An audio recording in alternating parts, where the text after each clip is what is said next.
Evangelho de Jesus Cristo, nosso Senhor, conforme escreveu Lucas, no capítulo 24, do verso 13 em diante. Evangelho de Jesus, conforme escreveu Lucas, capítulo 24, do versículo 13 em diante. Nós vamos ler até o 35. Diz assim a palavra do nosso Senhor. Naquele mesmo dia, dois discípulos, estavam de caminho para uma aldeia chamada Emaús, distante de Jerusalém, 12 quilômetros. E iam conversando a respeito de todas as coisas, aquelas coisas que se sucederam. Aconteceu que, enquanto conversavam e discutiam, o próprio Jesus se aproximou e ia com eles. Os seus olhos, porém, estavam como que impedidos de o reconhecer. Então lhes perguntou Jesus: que é isso que vos preocupa? E de que ides tratando à medida que caminhais? E eles pararam entristecidos. Um, porém, chamado Cleopas, respondeu dizendo: és o único, porventura, que tendo estado em Jerusalém, ignoras as ocorrências desses últimos dias? Ele lhes perguntou: quais? E explicaram o que aconteceu a Jesus, o Nazareno, que era varão profeta, poderoso em obras e palavras diante de Deus e de todo o povo. E como os principais sacerdotes e as nossas autoridades o entregaram para ser condenado à morte e o crucificaram. Ora, nós esperávamos que fosse ele quem havia de redimir a Israel. Mas depois de tudo isso, é já este o terceiro dia, desde que tais coisas aconteceram. É verdade também que algumas mulheres, das que conosco estavam, nos surpreenderam tendo ido de madrugada ao túmulo, e não achando o corpo de Jesus, voltaram dizendo terem tido uma visão de anjos, os quais afirmaram que ele vive. De fato, alguns dos nossos foram ao sepulcro e verificaram a exatidão do que disseram as mulheres, mas não o viram. Então Jesus lhes disse: ó nécios e tardos de coração, para crer tudo o que os profetas disseram. Porventura não convinha que o Cristo padecesse e entrasse na sua glória? E começando por Moisés, discorrendo por todos os profetas, expunha-lhes o que a teu respeito constava em todas as Escrituras. Quando se aproximaram da aldeia para onde iam, fez ele menção de passar adiante. Mas eles o constrangeram, dizendo: fica conosco, porque é tarde e o dia já declina. E entrou para ficar com eles. E aconteceu que, quando estavam à mesa, tomando ele o pão, abençoou-o, tendo partido, lhes deu. Então se lhes abriram os olhos e o reconheceram, mas ele desapareceu da presença deles. E disseram um ao outro: porventura não nos ardia o coração quando ele pelo caminho nos falava, quando nos expunha as Escrituras? E da mesma hora, levantando-se, voltaram para Jerusalém, onde acharam reunidos os 11 e os outros com eles, os quais diziam: o Senhor ressuscitou e já apareceu a Simão. Então os dois contaram o que lhes acontecera no caminho e como fora por eles reconhecido a partir da bênção do pão. Meus irmãos, nós cantamos 3 hinos aqui que se encaixam com a homilia de hoje. Nós cantamos Rude Cruz, aonde nós afirmamos que nós cremos na cruz, ou seja, fé. Nós cremos na cruz, nós amamos a cruz, ou seja, nós exercemos fé na crucificação de Jesus. Depois nós cantamos Renova-me, aonde nós confessamos pela fé que algo precisa ser mudado em nós. E aí, por fim, veio a resposta na leitura responsiva, aonde o texto nos diz: revestivos como eleitos de Deus. Portanto, nos 2 hinos e na leitura, o núcleo de entendimento é a fé. É com a fé que nós cremos na salvação de nossas almas. E é na fé que nós cremos que nós estamos em caminho de aperfeiçoamento diário.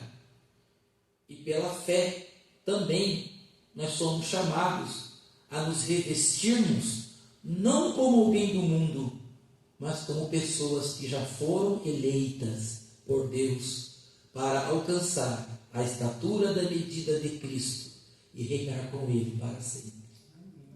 Por isso, Hebreus nos diz: ora, a fé é a certeza de coisas que se esperam, a convicção de fatos que não se veem. Assim escreve o autor aos Hebreus, no capítulo 11, para exemplificar a fé dos patriarcas. A fé é um dom de Deus. Através dela cremos na palavra de Deus. Por ela recebemos a graça da salvação, e isso não vem de nós. A fé não advém, não brota de nossas mãos, de nossas obras, de nossas construções. Por essa razão, nenhum ser humano pode encher-se de arrogância ou vanglória, porque a fé não brota da nossa coragem e nem da nossa ousadia. A fé é um dom que o Senhor nos deu. No entanto, a fé choca-se com a nossa humanidade. E por mais que busquemos a estatura da medida de Cristo, conforme nos diz Paulo na carta aos Efésios, nós ainda habitamos em uma casa de barro e lutamos cotidianamente contra os efeitos humanos contrários à fé. Exercer fé é uma tarefa que não é simples, pois ela nos desafia a se aperfeiçoar à medida que compreendemos a natureza da nova criatura que somos. Ao compreender o lavar regenerador de Cristo Jesus sobre nós. Lucas, nessa narrativa da ressurreição, ele desenvolve uma abordagem que expõe o conflito entre a fé e a natureza humana, entre o crer e as nossas fraquezas em relação à fé. É no relato do domingo da ressurreição que a pedagogia de Lucas é construída, identificando que no relato aonde Jesus havia ressuscitado, o relato das mulheres para os discípulos os deixaram perplexos, paralisados e incrédulos. Mesmo diante das palavras de Jesus que haveria de ressuscitar. Nesse ponto, Lucas destaca a incredulidade ou a dificuldade para exercer a fé na ressurreição do Mestre. No versículo 11, Lucas vai encerrar ali a reflexão para dar ênfase a um outro fato, dizendo que eles não creram no relato das mulheres. Hoje, Lucas, pela palavra de Deus, quer tocar na nossa fé e abrir os nossos entendimentos para que possamos compreender que de fato nós somos frágeis, que a nossa humanidade é frágil, mas que a fé é um dom de Deus e por isso ela não pode esvair-se de nós, pois o Espírito Santo Consolador é habitante, é morador em nosso ser e Ele mesmo anima o nosso espírito para que esse firme fundamento chamado fé nos leve a enxergar o que nossos olhos não podem ver e conceber o que ainda não foi gerado ou produzido. Crer não é uma tarefa fácil. A crucificação de Jesus gerou um impacto na vida de todos os que ali estavam, contemplando o escândalo da cruz. Jesus havia antecipado a sua morte e a sua ressurreição aos seus discípulos, dizendo: ele será entregue aos gentios, escarnecido, ultrajado e cuspido, e depois de o açoitarem, tirar-lhe-ão a vida, mas ao terceiro dia ressuscitará. Ou seja, a obscuridade e as trevas não deveriam ofuscar a fé dos seus discípulos. Eles deveriam olhar para a cruz e ver o homem todo ensanguentado, morto, e a partir dali já projetarem o domingo da ressurreição. Mas não foi isso que aconteceu.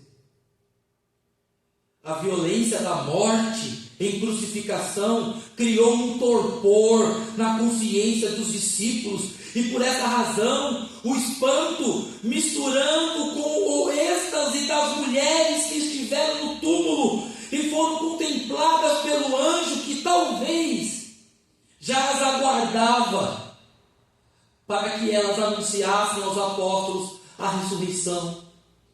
E depois pelo próprio Cristo que surgiu diante delas, a mensagem àqueles homens que foram avisados que haveria a ressurreição, foi recebida com incredulidade pelos apóstolos, conforme Lucas diz no verso 11, e suas palavras, a das mulheres, lhes pareceram como um desvario, e não creram. Até que Pedro correu para confirmar. Lucas, então, ao escrever como um bom escritor e historiador, Lucas para aí, na incredulidade dos discípulos. Ele para, pensa e lembra que existe um minúsculo relato no Evangelho de Marcos, que foi o esboço para os outros evangelistas, e que Marcos afirma que Jesus havia aparecido a 2 discípulos no caminho que se dirigiam ao campo. Ponto. Marcos não dá mais nenhuma informação. Lucas então procura a fonte dessa informação e ele encontra o relato completo. Portanto, ele utiliza essas fontes para relatar o que aconteceu na estrada de Emaús, quando Jesus apareceu diante de 2 discípulos. Olha a pedagogia do evangelista. Olha como o Espírito Santo guiou o evangelista.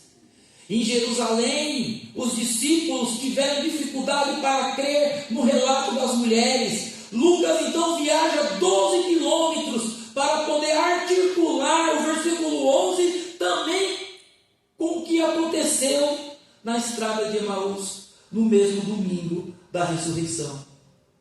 Jesus apareceu diante de 2 discípulos, pregou para eles utilizando as Escrituras, caminhou com eles alguns quilômetros até a pousada, mas mesmo assim ele não foi reconhecido por nenhum deles. O desenvolver da história não aponta diretamente para a incredulidade dos discípulos de Emaús, mas como eles não puderam reconhecer Jesus sem um sinal específico, que foi o partir do pão. Onde Jesus levantou o pão e, conforme a tradução judaica disse, Baruch atah Adonai, Eloheinu melech haolam, hamotzi leheini haaretz. Bendito sejas tu, eterno nosso Deus, Rei de todo o universo e do mundo vindouro, que da terra faz brotar o pão e entrega na mesa o alimento aos homens. Era uma oração conhecida do povo judeu. Até hoje eles fazem a bênção do pão, a bênção do vinho, no Kiddush, após o culto da sinagoga, um almoço chamado Kiddush.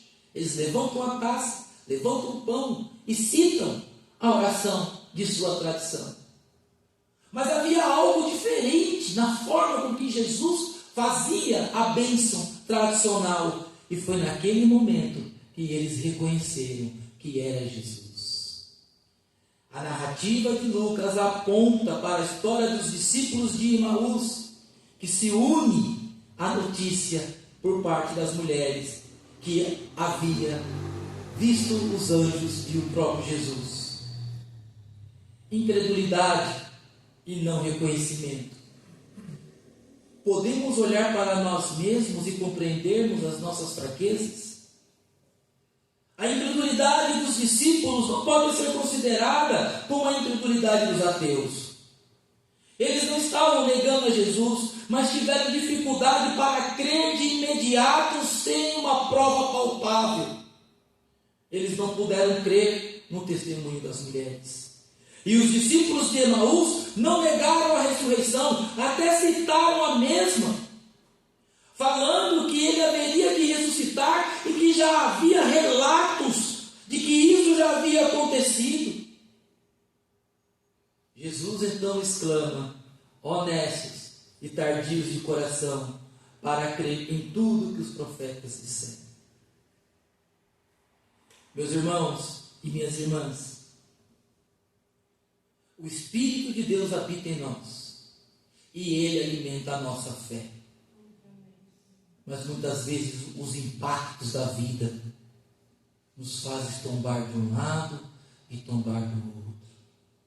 Muitas vezes os traumas que a vida nos dá faz com que nós não consigamos exercer a fé e crer de fato, porque muitas vezes nós falamos: ah, Senhor, onde é que tu estás que tu não está vendo? E aí aos poucos nós vamos esfriando, nós não queremos mais vir à igreja, nós não temos mais vontade de vir à igreja, nós queremos ficar no culto somente online, queremos ficar deitados na cama, não queremos levantar, porque até para levantar é uma dificuldade. Jesus Cristo, no dia de hoje, alimenta a fé da sua igreja. Alimenta a nossa fé, dizendo para nós: eu conheço as suas fraquezas, eu conheço as suas fragilidades, eu ouço a oração quando você pede ajuda, socorro e diz: Senhor, alimenta a minha fé, cura a minha alma e me ajuda a crer.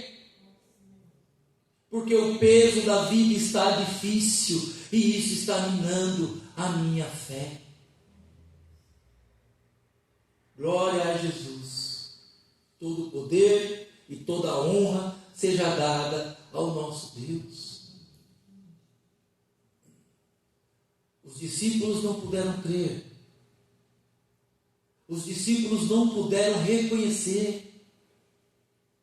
No momento em que Jesus desaparece do meio deles, eles começam a falar entre si: o nosso coração não ardia quando ele vinha falando conosco no caminho.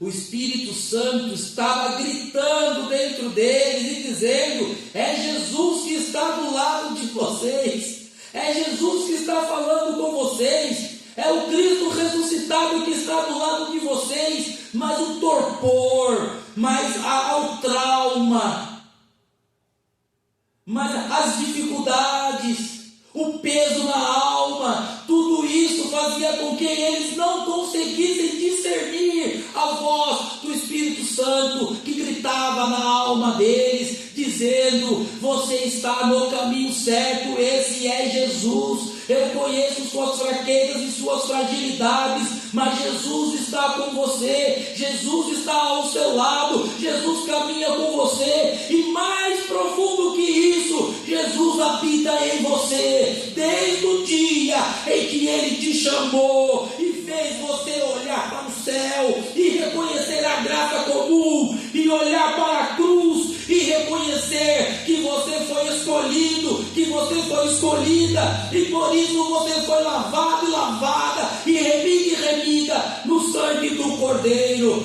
Mas Jesus disse para nós que não seria fácil. No mundo vocês tereis aflições, mas tende bom ânimo, porque eu ressuscitei e venci o mundo.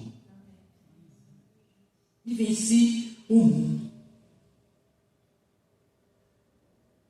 Não se condene. Não se condene. Não procure encontrar dificuldades e falhas em você. Os discípulos em Jerusalém não conseguiram crer. Eles não conseguiram crer de imediato.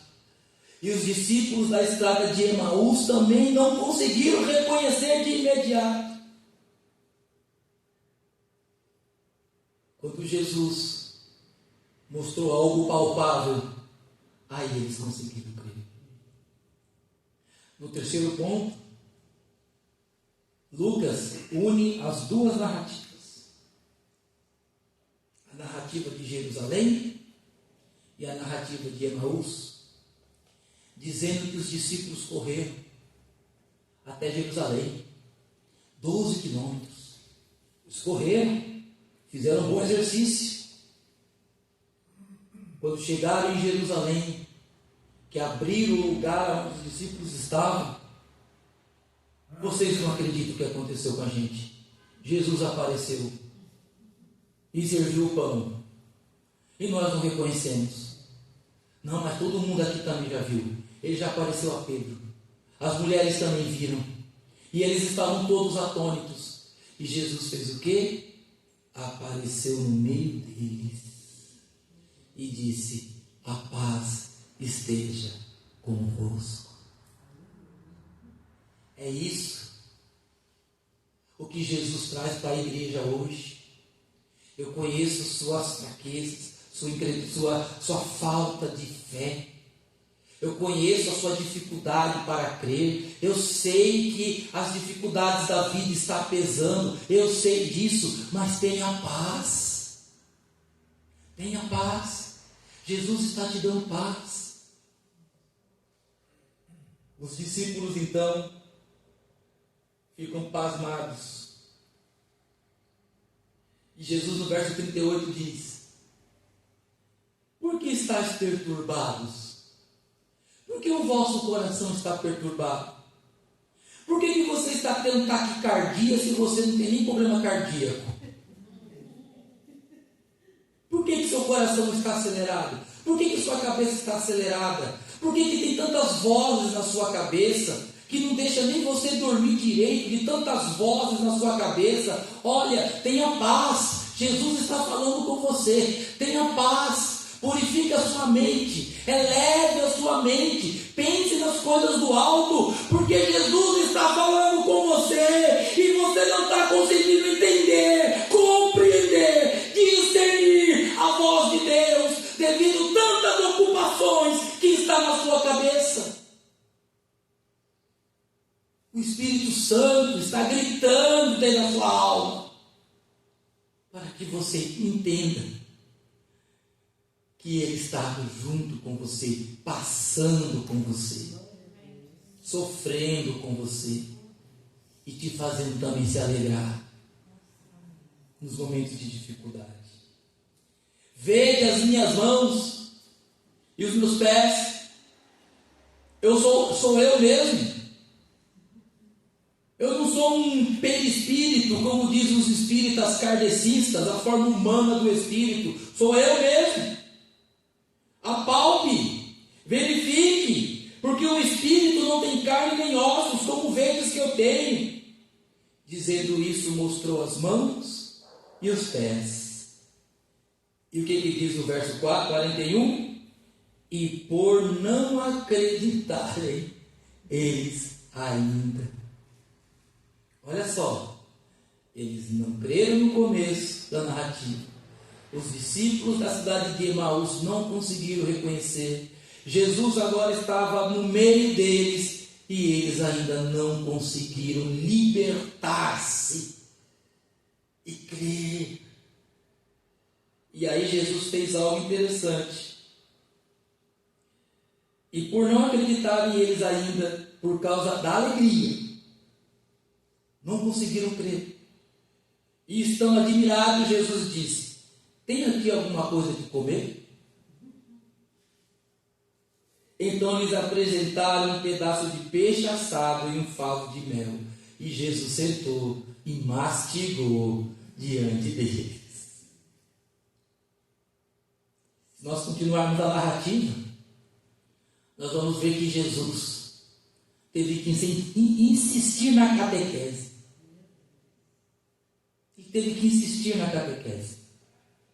Ele estava catequizando os discípulos da estrada de Emaús.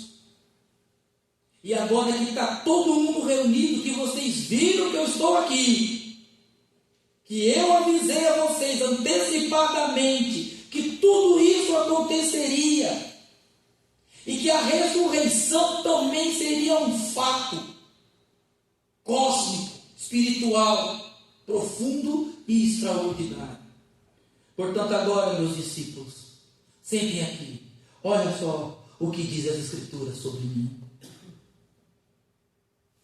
Meus irmãos, muita gente na hora da luta, na hora da dor, na hora da prova, na hora da angústia, na hora em que a fé dá uma vacilada, as pessoas saem correndo atrás de profetas, que lhe falem algo que alivie a sua dor.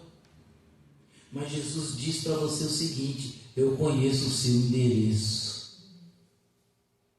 Eu conheço o seu endereço. Eu sei aonde você mora. Eu sei o nome da sua rua. Eu sei quem é a pessoa que foi dado o nome da sua rua. Eu sei o número da sua casa. Eu vejo você quando você sai do quarto, quando você vai para a cozinha, que você vem para a sala, quando você anda, quando você sai. Eu vejo, o Senhor diz que conhece o seu endereço. Ele sabia onde que estavam os discípulos de Emaús e Jesus foi até eles. Ele sabia que os discípulos haviam voltado para Jerusalém e Jesus foi até eles. Portanto, irmãos, Jesus, Ele sabe aonde você mora e a sua bênção vai chegar lá e vai acontecer lá aonde você mora, porque Jesus sabe de tudo que está acontecendo lá e que isso tem prejudicado a sua fé. Jesus sabe e tem contemplado, e tem visto, e tem te ajudado, e tem dado livramento. Portanto, Jesus nos conhece mais do que nós conhecemos a nós mesmos. E a catequese continua, viu? O discipulado continua, porque o Senhor nos ensina a cada dia. Portanto, para concluirmos, o Senhor nos diz: tenha paz, fique em paz, acalma o teu coração, acalma a tua mente, esvazia a sua mente, coloque dentro da sua mente as coisas que vêm do alto, ouça mais louvores, ouça a pregação, boas pregações, ouça, se alimente daquilo que vem do céu. Porque Jesus Cristo, mesmo você dizendo: estou fraquinho, Senhor, mesmo você falando: estou fraquinha, Senhor, mesmo você dizendo: eu já cansei, Jesus, o Senhor continua te capacitando para você concluir o seu ministério, pelo qual o Senhor te chamou. Ele continua te alimentando para você cumprir o chamado pelo qual você foi eleito, você foi eleita. Portanto, irmãos, para mim encerrar, e agora encerrando mesmo, o Senhor diz para nós: hoje a palavra trouxe paz. E é na palavra. Os sinais seguirão aqueles que creem. Mas Charles Rodgen, teólogo norte-americano presbiteriano, que escreveu a sua teologia sistemática de 1666 páginas, ele vai dizer que os fatos da revelação estão nas Escrituras. Por isso, a profecia que você recebe hoje é a profecia genuína da revelação das Escrituras. E o Senhor nos diz: eu ressuscitei e eu conheço as suas fraquezas, as suas dificuldades, o seu cansaço, a sua desmotivação, a sua ansiedade, a sua preocupação. Eu conheço tudo que está minando a sua fé. E o Senhor nos diz hoje, como foi na leitura responsiva: revestivos como eleitos de Deus, porque Jesus vai fazer coisas maravilhosas na minha e nas nossas vidas, porque os discípulos não ficaram no vazio. Jesus foi demonstrando a cada um deles que ele estava ali, que ele havia ressuscitado e que ele os conhecia muito mais do que eles acreditavam que pudessem se conhecer. Portanto, o Senhor conhece vocês e o Senhor nos conhece. Que Ele nos dê paz, alegria e nos fortaleça a nossa fé, porque a nossa caminhada ainda é longa. O caminho é estreito e ainda é longo. No dia que o nosso caminho terminar, a gente fecha os olhos e vamos cantar os hinos que nos levam para Jerusalém. Aí a gente descansa. Não é verdade? Apocalipse vai dizer: as almas estão debaixo do altar e está clamando: Senhor, até quando vingarás, não vingarás o nosso sangue daqueles que nos mataram na terra? E o Senhor diz: tenham paz, peguem as vossas roupas brancas e vão descansar. Se vistam com as roupas brancas da espiritualidade, da santidade, da calma, da temperança, do domínio próprio, da longanimidade, da benignidade. Descanse, descanse, porque Jesus tem cuidado de você, mesmo nas suas fraquezas.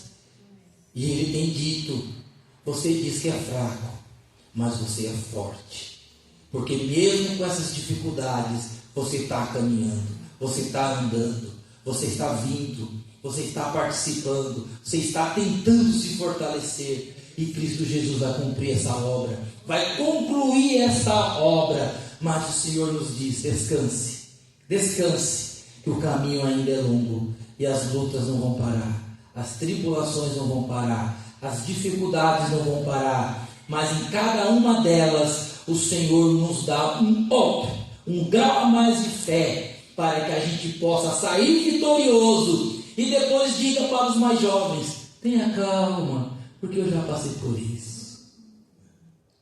Tenha calma, porque eu já vivi isso. Tenha calma, porque o Senhor já me fez passar por essa experiência. Eu já sei, já ganhei experiência e já posso também ensinar e continuar a catequese. Tenham paz, porque vem a tribulação, vai vir, todos nós passamos, mas Jesus tem cuidado de nós e tem nos visitado nas nossas fraquezas. Amém? Deus abençoe a igreja do Senhor no dia de hoje.